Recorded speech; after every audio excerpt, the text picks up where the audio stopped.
Welcome back with our guests Kate Basha and Susan Rosovsky. The topic here is heroin use in our young adults in our families, something that is just rampant. We just heard a very compelling story about Kate and about her son Daniel. Kate, where is Daniel now? Daniel's in Central State Prison in Macon. He's serving a 15-year sentence. And but I was saying earlier that he's alive, and he's been in 19 months. He's doing great. We'll get him out of there. And all of this secondary to heroin and the side effects and how it changes your life. Yes, absolutely. Right. Secondary. And I would add into a criminal justice system that's not serving our young people at all. That's right. Well, Susan, let's talk about that, because this was a minimum sentence that he received. So, when it starts spiraling, it's a bad problem. So tell us, how do you get involved with someone such as Daniel? Well, he was a good example, but I do all sorts of things. But in a situation like his, I would have liked to have been involved before the sentencing, because I'm on the Georgia Association of Criminal Defense Lawyers website as an expert witness, and I advocate for kids not just to get them out of trouble, but to get them help. That's the so, point. Yes, and the courts love it, because the taxpayers don't need this burden. We don't want the recidivism. Locking a young man up with so much potential for so long that didn't even hurt anybody isn't helping anybody. So I'm a big advocate for that, and I have a certain attorney that I use that's very helpful as well, that really understands the system really well. But people find themselves in the system, just thrust into it at some point when you can't ignore it any longer. And there are a lot of moving parts here. So, and one of them that comes to my mind, again, we're talking about health care and it being your choice and your money. There hasn't been money there for therapy for this in the past. The Affordable Care Act supposedly is going to make a difference in that now.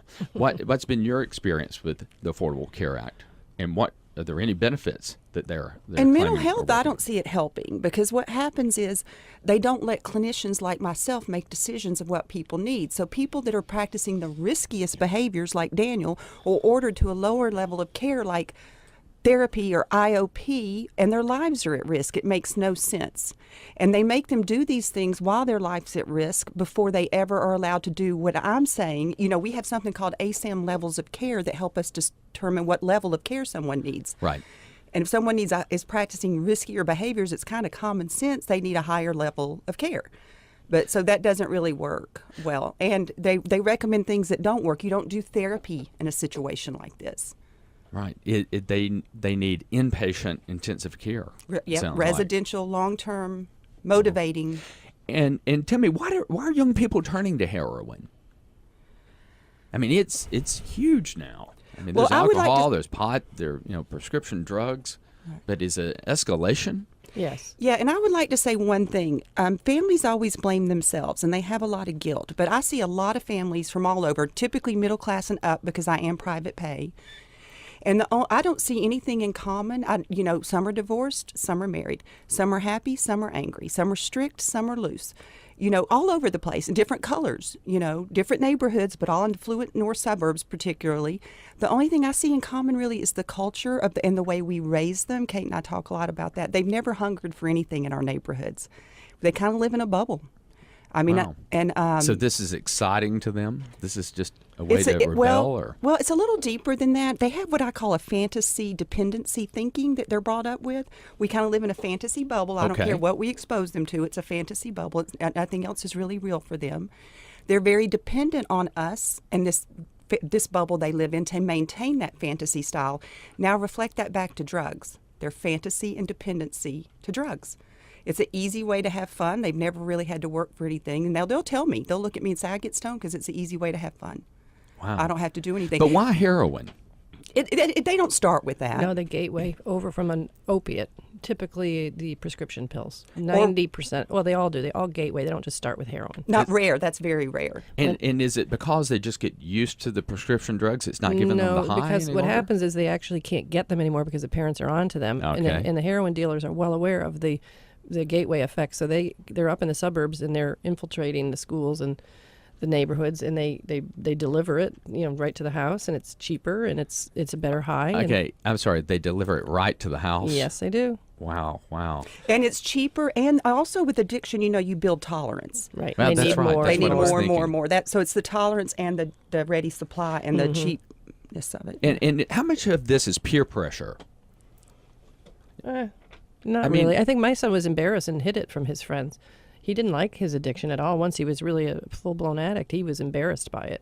There is some social pressure around milder things. You go to a party and you don't have a drink in your hand or a smoking a little weed, you stand Sure. out. But That's I don't right. think that's a huge No, part of it's it. their risky behavior because they have these Skittle parties now where they put all their Skittle pills. parties. A Skittle party. They put all their pills in the bowls, and then they can take whatever, and so it's kind of the cool thing to do. And those could be any of the pharmaceuticals, that Adderalls, Oxys, Roxys. Well, once again, we're talking to Kate Basha and Susan Rosovsky. Susan, what should we be looking out for? What should our listeners be looking out for in their teenagers? And I assume it's teenage years this Right. starts. Yes, and then college too is where I get a lot of them. By then it's really a nightmare. But I think first what Kate said is most important. Always listen to your instincts. And when you think something's wrong, start snooping. I believe in a kid's privacy. Unless you think something's wrong, start snooping. Right. Because their life could be at danger. And if you find anything, you need to find a professional that's an expert that works with this population. Yeah, and how do we do that? I For don't- example, how do they get in touch That's with what you? we're working on. To me, it's just been kind of, grassroots. I get a lot of word of mouth referrals. I network a lot with professionals, doctors, attorneys, therapists. Right. So, but that's slow moving. But it's getting out there. But what I do is pretty unusual too. There's a few people that do it, but not many. Well, and what you do is help with intervention as well. Right. And, so tell me, what's the difference between a family intervention and a professional intervention? Well, family interventions don't work very often. That's one big difference. Oh, okay. Because So they, you're professional. Because when a family member gets sick like Daniel did, Kate will tell you she was sick with him in a way. She couldn't think clearly. She couldn't see things clearly. So you're going to take a bunch of people who are not clear-headed. They're very emotionally involved in this. Like I've had problems with one of my sons, and I've had to get professional guidance because I can't be emotional. I know in my head what I need to do, but emotionally I'm just not objective. Right. So they are already at battle with each other, or they wouldn't have needed the intervention. Well, Right? So That's right. So that's just Absolutely. going to create more battles. Yes. And plus, letter reading models are not intervention anymore. Not for me. Really? No. That's disrespectful. Okay, that's interesting. So, what is the newest thing in intervention? Then, what should people expect? Well, for me, I'm clinically trained, and I tour resources nationwide and ask in-depth clinical questions. I don't get paid by any, so they're going to get an independent, impartial recommendation for treatment for one thing. And then if they need an intervention, typically I'll find missing kids on the street from time to time, and then I also try to meet with them alone or with one person to introduce me and build rapport, respect, compassion. And how long is this process? I mean, from the time you start intervening. On average, from the time the family calls me, Right. it's all different. Sometimes I'm Right. there the next day. I've been in Kentucky the next day or Connecticut the next day. Wow. So you've been all over, at least the East Coast. And South Africa. Wow. Yeah. And so when they call, it's like being me. It's like being a medical doctor. You got to go. Right. Or sometimes people are going a little slower and they just want to start with a simple consultation in my office. They might not even need an intervention. They might just need to know what resources they need. Right. So, for our listeners, though, is there a website they can go to and get information? The easiest one to go to that has a link to my second one is northfultoncounseling.com. I'd also add I'm on Twitter at Proactive LLC. That's at Proactive LLC. You'll find the link.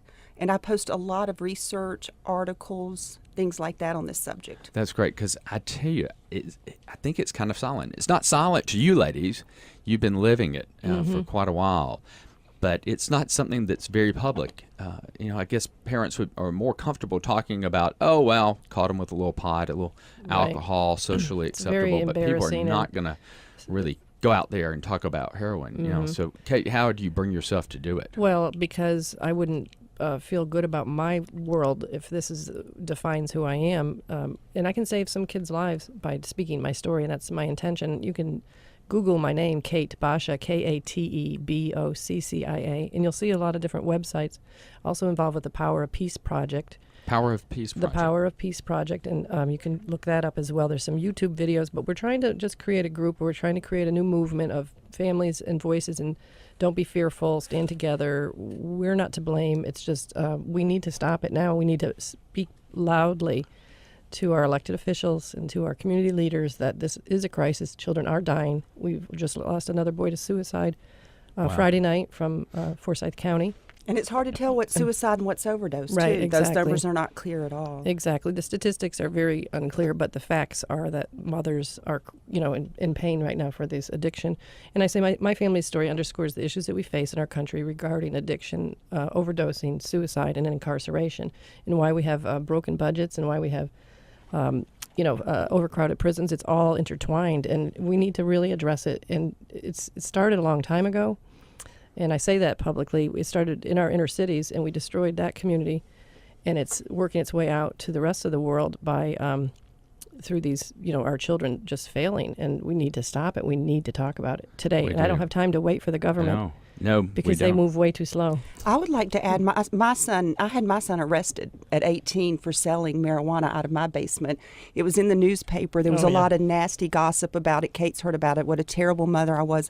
The news came to interview me and said they'd never heard of such a thing around here. Wow, that was bold. He's in treatment now because of that. That's great. I used That's it as great. leverage to get him to a fabulous And she place. did the right thing, because we can't have this. I mean, it's unacceptable. You don't hear about the arrests. You hear about all these little penny ante arrests, but these kids need to be checked.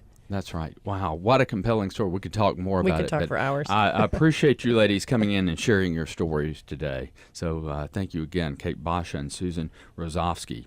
I'm Dr. Jeffrey Gallops, and you're listening to Doc Talk on Talk Radio 640 WGST.